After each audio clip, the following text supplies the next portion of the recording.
Oh, baby, I love it when the stupid liberal policies get reverted back onto them. The stupid things they put in place that cause so much red tape and so much issues in our country in terms of getting things developed, well, finally gets flipped on its head and flipped towards hindering the liberals as they go into potentially an election getting called on Monday. We'll see.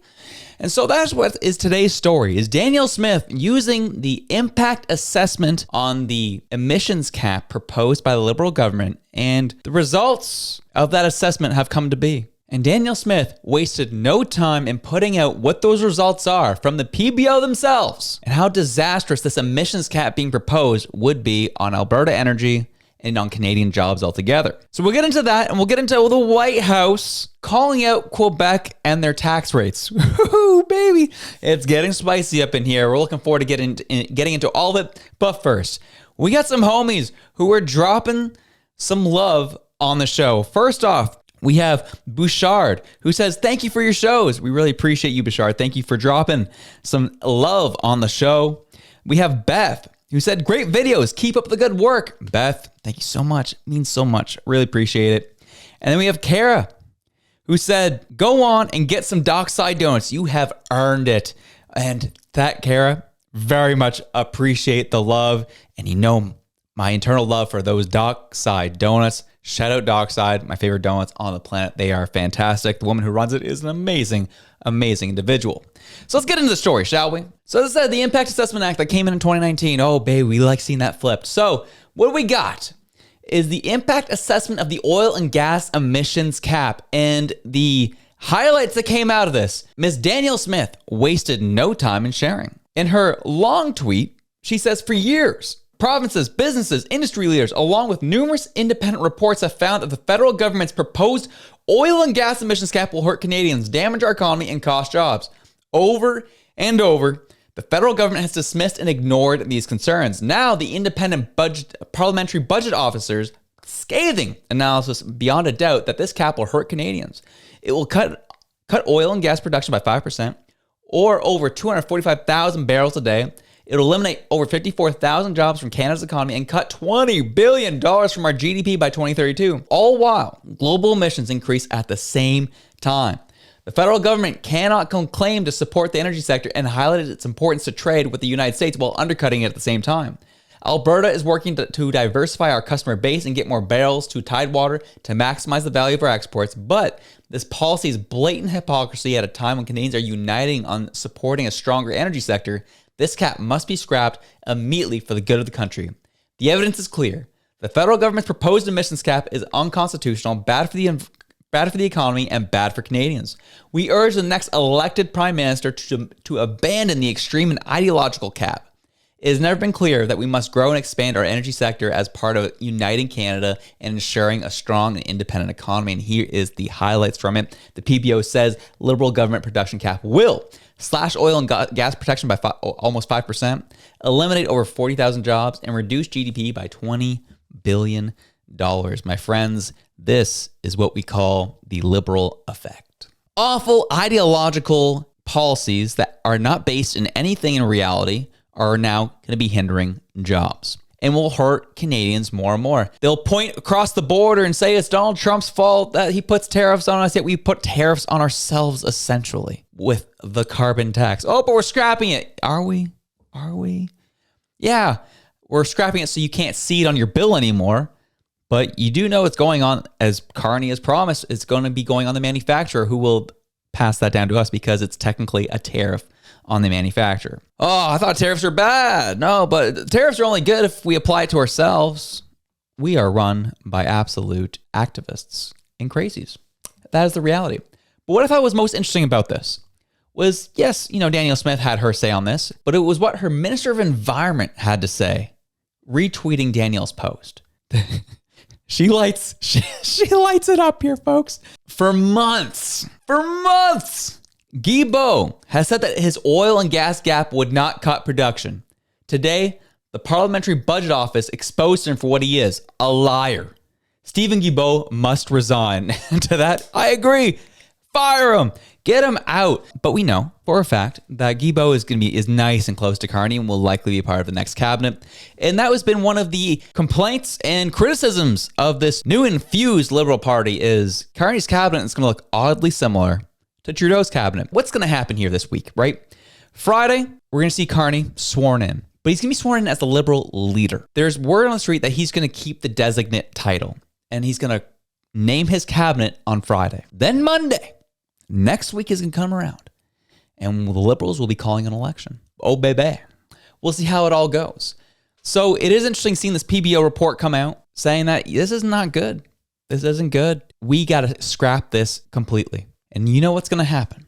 If the Liberals even get a minority, or God forbid, a majority, we are toast. Energy in this country will be done. Alberta will leave if Liberals win. Like, I'm telling you, it is such a consequential election that's coming up for us. It is more than just left versus right. It is the identity and unity of our country at stake here. Provinces will leave based on the result of this election. That's why it is so important that we take these things seriously and make sure we elect a government and hold a government accountable to make sure we take care of business. We unleash our energy sector. We crack down on fentanyl. We make carve-outs in our Charter of Rights and Freedoms so that people who are funneling and moving drug product across our country are not protected unnecessarily. We lock down on these huge labs.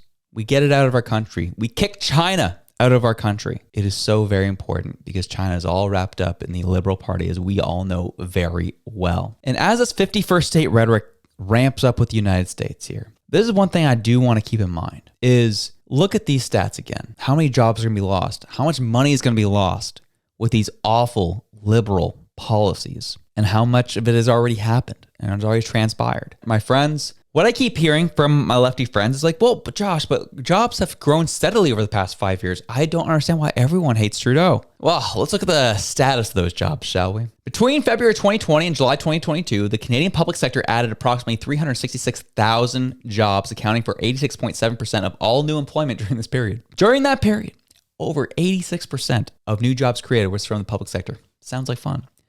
Expanding that time frame from 2019 to 2023, the public sector workforce grew by 490,000 positions, increasing from 3.7 million to 4.2 million employees. This growth represented 46.7% of total job creation during these years. And as of September of 2024, public sector employment reached 4.4 million, comprising 21% of Canada's total workforce. And you know, that last stat seems pretty eye-popping. However, that's kind of been the norm in Canada. We've typically hovered around 20% of our workforce being public sector. But it's the fact that we've seen such a hollowing out of our economy over the past 4 or 5 years that the fact that it's these numbers that are more eye-popping is that we're not really adding new jobs. And the only real jobs we're adding are in the public sector. We're not building anything new in this country. We're not adding anything net new to the world. All we're doing is trying to supplement private sector jobs for public sector. More people to collect your taxes, more people to collect fees, more red tape, all that type of BS. It's just more and more and more to subsidize for the awful job numbers that have happened in this country the past 5 years. And so when you get this assessment and showing that we're going to get more private sector carved out of this country with more terrible liberal policies, we cannot allow this to continue. We can't allow it. It can't continue. It cannot continue. And we keep being made fun of on the world stage as we continue to fight with the United States. Today, we had the White House press secretary call out Quebec by name today in the White House. Listen to what she had to say. Well, I think Canada is a neighbor. They are a partner. They have always been an ally. Perhaps they are becoming a competitor now. But as the president also laid out in his Truth Social post today, he believes that Canadians would benefit greatly from becoming the 51st state of the United States of America. And I actually looked into some of the research about the cost of living in Canada. And the cost of living is much higher than it is here in the United States of America. The average cost of a home in Canada is much higher. In Quebec, the highest tax rate for an income of $150,000 or more is 53.3%, more than half of Canadians' incomes they are being taxed on. So the president has made it clear that he believes Canadians would be better served economically, militarily, if they were to become the 51st state of the United States of That's pretty wild, right? To use that as a talking point and you're in the press briefing today is pretty an interesting thing to do.